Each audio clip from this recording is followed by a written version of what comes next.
right, if you guys would please find out your or get out your worksheet for making sense of percentages. So we're going to look at a couple of these problems here.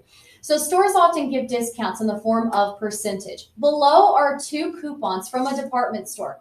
Mrs. Smith is purchasing a dress and trying to decide which coupon to use.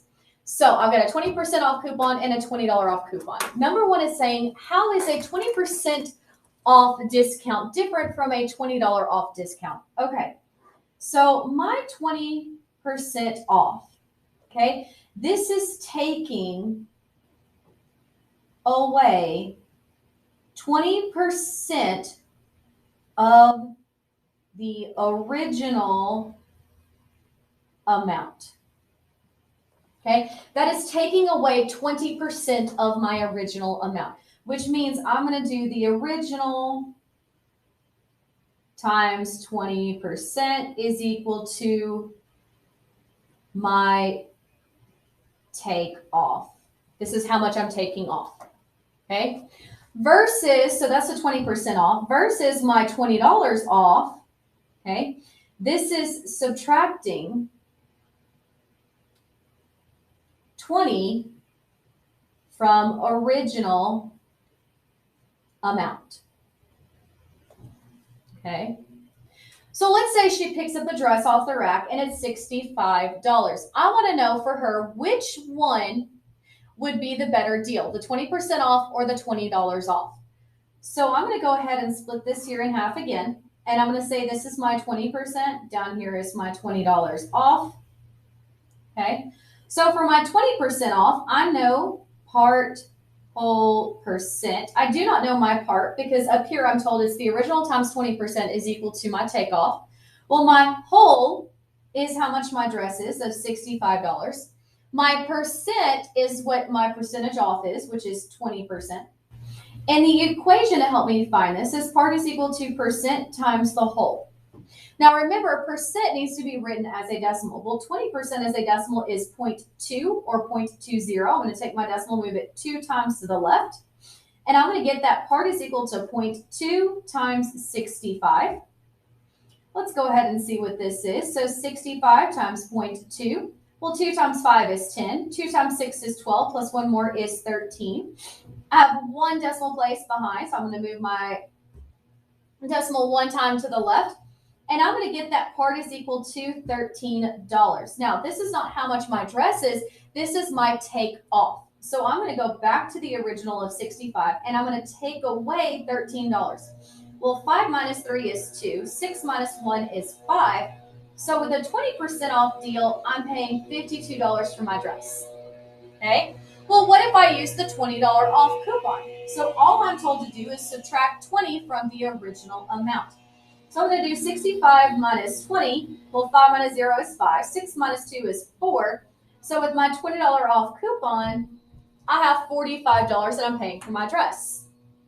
So looking at these two different discounts, if you would say, which one do you think is the better deal? It's the $20 off. This one is the better deal. Now, I'm asking, at what point will 20% off be a better deal than $20 off? Okay, so one of the examples that I used in class or in general is if you think of, let's say, a TV, okay, and the TV is worth, let's say, $1,000, okay? If I take $20 off $1,000, I'm really going to be paying, what, $980. But if I'm taking 20% off of $1,000, I'm going to go and take my total of $1,000 and I'm going to multiply it by 20%. And then I'm going to take that away from my original. So at what point will this become, will 20% off be a better deal? For us, it's going to be when your original is more than $100. So in this problem, it's actually $100. Or if you want to sit here and say, when the original is much more expensive.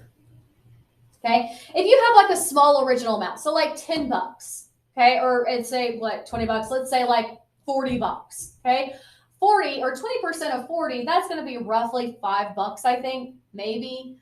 Just a little bit, maybe around in there, five-ish, but $20 off of 40. So if this dress was originally 40, so $20 off, that's 20 bucks. Okay, that's taking half of it away.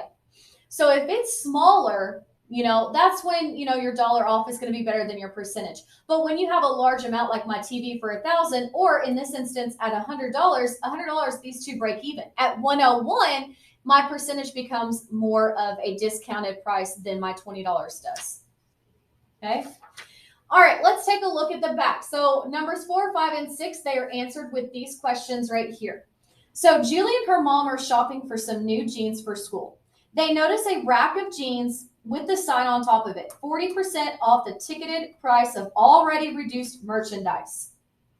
Okay, so my 40% is coming off of the already reduced merchandise, which means this is on the sale price.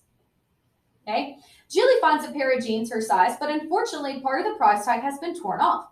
The remaining part of the tag looks like this: original price of 40 reduced to 25%, and that's what we're missing. We are missing the sale price. So Julie and her mom both realize that the jeans ticketed price is missing, so the sale price is gone.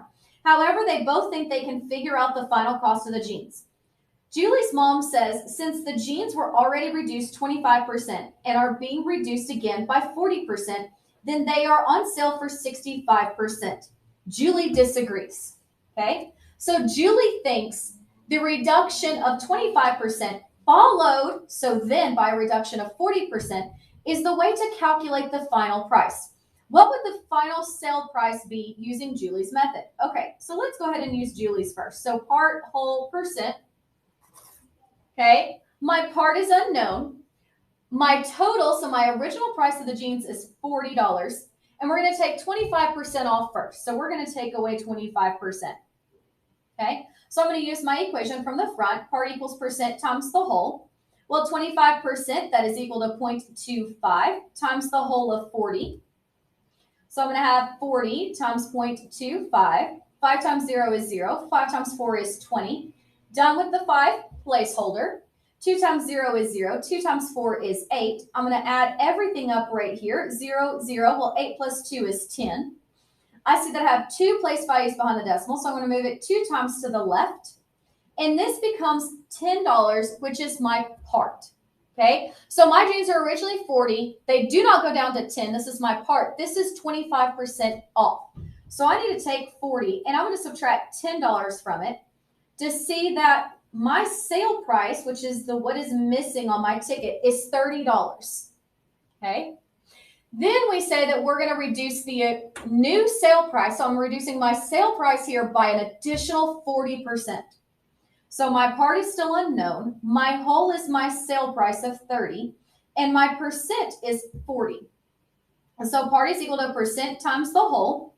Well, 40% is 0.4 or 0.40. Those two are the same exact number. So I'm going to have 0.4 times 30. So 30 times 0.4. Well, 4 times 0 is 0. 4 times 3 is 12. I have one place value here, so I'm going to move it to the left one time to see that my part is equal to 12. Well, to find the total amount that the jeans cost, I'm going to take the sale price, and I'm going to subtract my part from that. So 10 minus 2 is 8. 2 minus 1 is 1. Julie says the jeans are $18. Okay. Well, let's take a look at what her mom says. So her mom said that, okay, I start with 25%. I'm adding an additional 40%. Well, the two together is 65%. So let's use her mom's method real fast. So part is unknown, whole is $40, and my percent is 65. Okay, so we're going to use the same equation. Part equals percent times the whole. Part is equal to, well, 65 as a percent is 0.65 times the total of 40. So I'm going to have 0.65 times 40. 0 times 5 is 0. 0 times 6 is 0. Done with the 0 placeholder. 5 times 4 is 20. 4 times 6 is 24. Plus 2 more is 26. Add everything up. I have 2 place values behind the decimal, so I'm going to go 1, 2. and I'm going to see that my part is equal to $26. Now, I need to take my part away from my total because this is 65% off. So I'm going to do 40 minus 26. Borrow from the 3. So 10 minus 6 is 4. 3 minus 2 is 1. And Julie's mom says, okay, well, wait, the jeans are $14. Is Julie or her mother correct in her reasoning, and why? So when looking at this person, let's see, which method do we think is the correct way? And this should be Julie, okay? Because you need to take 25% off the original to find sale. Then, then take 40% off the sale price. Okay, Julie's mom combined the original sale with the new sale, where Julie did the 25% off from the original, then she took the 40% off the sale price. Okay, if you guys have any questions, please let us know.